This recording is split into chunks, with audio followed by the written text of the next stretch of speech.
ಬಂಧನ ಸಿನಿಮಾ ಬಂತಲ್ಲ, ಆ ಬಂಧನ ಸಿನಿಮಾ ರಿಲೀಸ್ ಆಗೋಕ್ಕೂ ಮುಂಚೆ ಏನ್ ಪೋಸ್ಟರ್ಗಳು ಬಂದಿತ್ತು ಅದಕ್ಕೆಲ್ಲ ಸಗಣಿ ಎರಚುವಂಥದ್ದು, ಕಲ್ಲು ತೂರಾಟ ಮಾಡುವಂಥದ್ದು ಸಾಕಷ್ಟು ನಡೆದಿದೆ.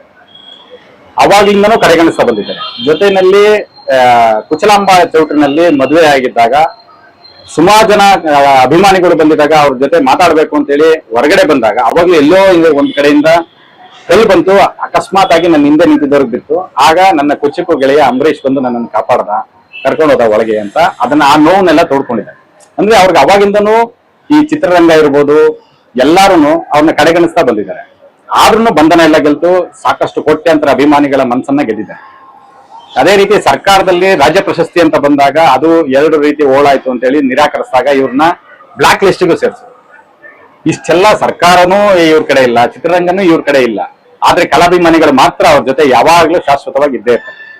ಇಂಥ ಸಂದರ್ಭದಲ್ಲಿ ಈ ನೆಲಸಮ ಆಯ್ತಲ್ಲ, ಇದು ಘೋರ ಅಪರಾಧ ಆಗ್ಲಿ, ಅಪರಾಧ ಶಿಕ್ಷೆ ಆಗ್ಲೇಬೇಕು. ಅದಕ್ಕೆ ನಾವು ಸರ್ಕಾರವನ್ನು ಒತ್ತಾಯಿಸ್ತಾ ಇದೀವಿ, ನ್ಯಾಯಾಂಗ ತನಿಖೆ ಮಾಡಿ ಅವರು ಇದನ್ನ ತಪ್ಪು ಮಾಡಿದ್ದಾರೆ ಅನ್ನುವಂಥದ್ದು ಖಂಡಿತ. ಆ ತಪ್ಪಿಗೆ ಶಿಕ್ಷೆ ಆಗ್ಲೇಬೇಕು. ಯಾಕಂದ್ರೆ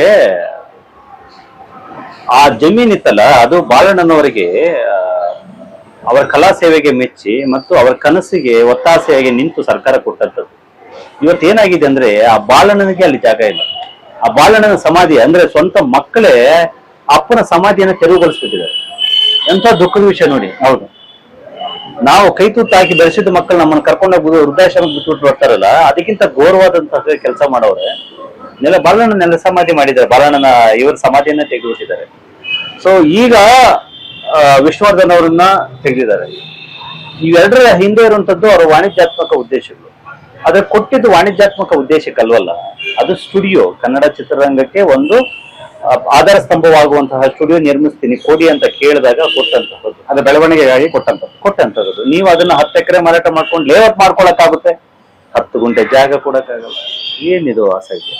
ಸೊ ಇದಕ್ಕೆ ನ್ಯಾಯಾಂಗ ತನಿಖೆ ಆಗ್ಲಿ.